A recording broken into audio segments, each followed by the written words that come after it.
मूल रूप से हमने रिश्ता क्यों बनाया है?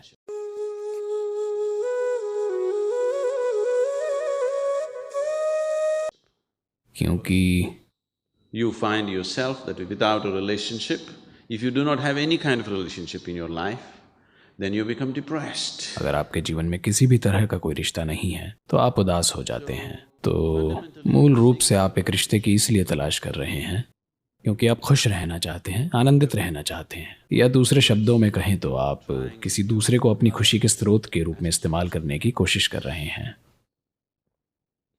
जब आप दूसरे व्यक्ति को अपनी खुशी के स्रोत के रूप में इस्तेमाल करने की कोशिश कर रहे हैं, इसका मतलब है कि आप अपने आप से खुश नहीं हो पा रहे हैं। ये ऐसा है, शायद यहाँ किसी की उम्र उतनी नहीं है, पर मान लीजिए कि आपने 1940 के दशक में एक कार खरीदी थी। अगर आपने 40 के दशक में एक कार ली तो आपको 2 नौकर भी रखने पड़ते थे क्योंकि हर सुबह धक्के से स्टार्ट होती थी।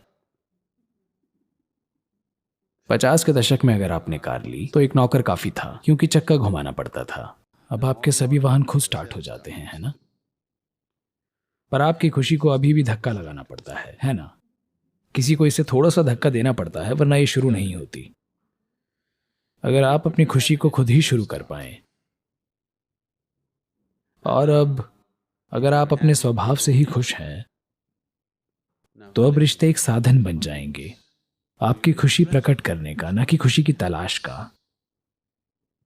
अगर आप खुशी की तलाश के लिए संबंध बना रहे हैं और किसी से खुशी निचोड़ने की कोशिश कर रहे हैं और वो व्यक्ति आपसे खुशी निचोड़ने की कोशिश कर रहा है, तो ये कुछ समय बाद एक दर्दनाक रिश्ता बनने वाला है। शुरू में रिश्ता ठीक हो सकता है क्योंकि कुछ तृप्ति मिल रही है, पर अगर आप खुद से ही आनंदित हो गए हैं और आप रिश्ते बना रहे हैं क्योंकि आप अपनी खुशी व्यक्त करना चाहते हैं, तो कोई भी आपके बारे में शिकायत नहीं करेगा क्योंकि आप अपनी खुशी प्रकट कर रहे हैं। आप दूसरे व्यक्ति से खुशी नहीं मांग रहे हैं। तो अगर आपका जीवन खुशी की तलाश नहीं बल्कि आपका आनंद प्रकट करने का तरीका बन जाए तो रिश्ते स्वाभाविक रूप से अद्भुत होंगे। आप 1 लाख रिश्ते रख सकते हैं और फिर भी उन्हें अच्छे से निभा सकते हैं। अब किसी दूसरे की उम्मीदों को पूरा करने की कोशिश के सर्कस का सवाल ही नहीं उठता, क्योंकि अगर आप खुशी प्रकट करते हैं तो वैसे भी वे आपके साथ रहना चाहेंगे। अगर आप उनसे खुशी निचोड़ने की कोशिश कर रहे हैं तो वे आपसे दूर भागना चाहेंगे। Yes? अगर रिश्तों को हर स्तर पर सफल बनाना है तो अपने जीवन को खुशी की खोज के बजाय आनंद को प्रकट करने की प्रक्रिया बनाना जरूरी है।